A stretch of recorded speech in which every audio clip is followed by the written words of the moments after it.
ইমাম আহমদ ইবনে হাম্বল একটা হাদিস সংগ্রহ করার জন্য তিনি বেরিয়ে গেলেন। বসরার দিকে যাচ্ছে, লম্বা পথ অতিক্রম করার পর তিনি সিদ্ধান্ত নিলেন যে রাত্র হয়ে গেছে, থাকার জন্য আল্লাহর ঘরে আশ্রয় নেওয়া দরকার। মসজিদে ঢুকলেন, গাট্টি রাইখা নামাজ আদায় করলেন। মসজিদের খাদেমকে বললেন, আজকের রাত্রটা কি মসজিদে থাকা যাবে? খাদেম স্পষ্ট জানায় দিলেন, না, থাকা যাবে না, কারণ থাকা নিষেধ। কারণ খাদেম তো জানে না যে ইনি হলেন এজিগর শ্রেষ্ঠ আলেম ইলমুদ্দাহার ইমাম আহমদ ইবনে হাম্বল। যে যারে চিনে সে তারে মানে, যে যারে চিনে না সে তারে মানতে চায় না, মানতে চায়। গাট্টি লইয়া বের হয়ে গেছে। ইশারের নামাজ আর এক মসজিদে পড়লো। নামাজের পরে খাদেমকে বলল, একটু থাকার জন্য বারান্দাটা খুলে দাও। খাদেম বলল, হবে না, কমিটি বলেছে রাত্রিবেলা এখানে কাউকে থাকতে দেওয়া হবে না। খাদেম যদি জানতো ইনি হলেন শ্রেষ্ঠ আলেম, মসজিদে রাখতেন না, মাথায় করে বাড়ি নিয়ে যেতেন। কিন্তু খাদেম তো চিনে না। আগের যুগের আল্লাহওয়ালাদের ভিতরে কোনো ভাবসাব ছিল না, তারা সাবাসীরা চলতো, মানুষ তাদেরকে খুঁজা বের করত। ইমাম আহমদ ইবনে হাম্বল সিদ্ধান্ত নিলেন যে হয়তো আমার জন্য থাকা উপযোগী না মসজিদ। মসজিদ থেকে বেরিয়ে গেলেন, হাঁটতে হাঁটতে অনেক দূরে চলে গেলেন। প্রচন্ড কুয়াশা, ঠান্ডার ভিতরে কিছুই দেখা যায় না। কিছু দূর যাওয়ার পরে তাকায় দেখতে আছে চুলার আগুন উপরের দিকে উঠতেছে। বুঝতে আর বাকি না, এখানে চুলা জ্বলতেছে, চুলার উপরে তাওয়া দেওয়া, এক যুবক দাঁড়ায় দাঁড়ায় রুটি ভাজতেছে। ইমাম আহমদ ইবনে হাম্বল কাছে গিয়া বললেন, ও যুবক, আজকের রাত্রটা যদি তোমার গরম চুলার কিনারায় কাটায় দেই তাহলে কি তোমার কষ্ট হবে? যুবক বলল, না, কষ্ট হবে না। আপনি একজন মুসলমান, আমার চুলার কিনারায় যদি আপনি একটু ঘুমান, এটা তো আমার জন্য খুশনসিব। থাকেন আপনি, ভিতরে কম্বল আছে, আয়না দিচ্ছি, রুটি আছে, যত মনে চায় খান, আরামে ঘুমান, ফজরের টাইমে আমি আপনার ডাইকে দিব। ইমাম আহমদ ইবনে হাম্বল কয়, ও দয়ার মালিক আল্লাহ, এ তোমার কেমন নিয়ম? তুই মসজিদে গেছি, ধাক্কায়া বাইর করে দিছে, এখানে দেখি গরম রুটি আর গোশত লইয়া বয়া হইছে। এই জন্য কখনো ঘাবড়াইতে নাই। দরওয়াজা 10টা বন্ধ হতে পারে, 11টার বেলায় খুলে দিতে পারেন কে? কখনো ঘাবড়াবেন না, অস্থির হবেন না। চাকরি হচ্ছে না, বেশি টেনশন করবেন না, চেষ্টা করেন, ট্রাই করেন। আপনার রবের দরওয়াজা কখনোই বন্ধ থাকে না। আপনি উকি মারেন, অটোমেটিকলি ব্যবস্থা করে দিবেন কে? আল্লাহ তাআলা। ইমাম আহমদ ইবনে হাম্বল গাট্টি পাশে রাইখা গরম চুলার কিনারায় পিঠটা লাগাইয়া ঠেকনা দিয়া শুয়ে আছে।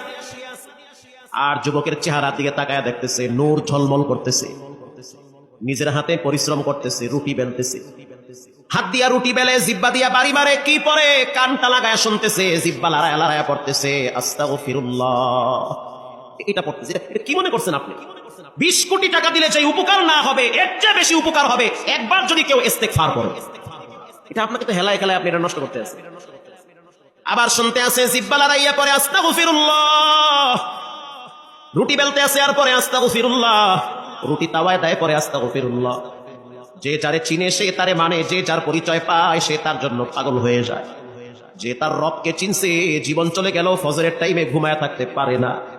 যে তার আল্লাহকে চিনা ফেলাইছে, যে মনে করে যে আমার হায়াতের মালিক আল্লাহ, আমার মতো অনেক মানুষকে রব্বুল আলামিন পঙ্গু বানাইয়া বিছানায় ফেলাইয়া রাখছে। অনেক যুবককে গাড়ি অ্যাক্সিডেন্টের মাধ্যমে কবরের বাসিন্দা বানায় দিছি। হঠাৎ হঠাৎ মানুষদেরকে আল্লাহ তাআলা দুনিয়ার থেকে বিদায় করতেছে। কত যুবককে রব্বুল আলামিন ঘুমের ভিতরে জায়গায় প্যারালাইজ বানায়া দিছে। যে তার রবকে চিনে, জীবন চলে গেল, সে গুনাহের রাস্তায় পা বাড়াইতে পারে না। ইমাম আহমদ ইবনে হাম্বল তাকায় দেখতে আছে, যুবক রুটি ভাজে আর পরে আস্তাগফিরুল্লাহ। কাস্টমার দোকানে ঢুকতেছে, পড়তেছে আস্তাগফিরুল্লাহ, রুটি খাচ্ছে, পরে আস্তাগফিরুল্লাহ। কাস্টমার টাকা দেয়, টাকা ক্যাশ বাক্সে ঢুকায়, পরে আস্তাগফিরুল্লাহ।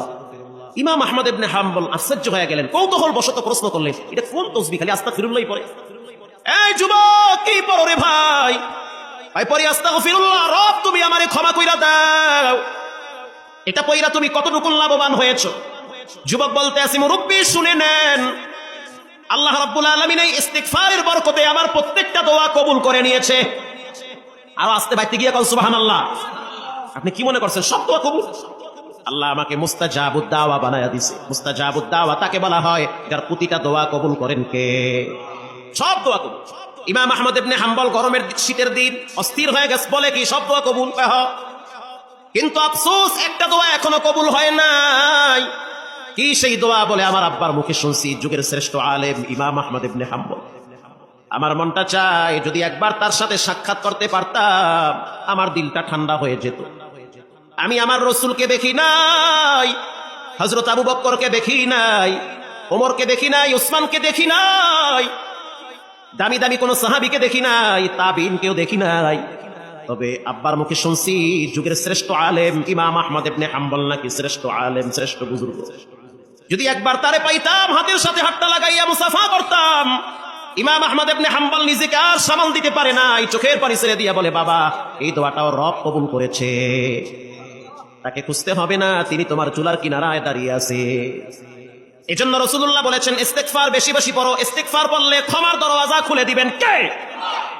জীবনে অনেক অপরাধ করেছি, এজন্য বেশি বেশি ইস্তেগফার করি।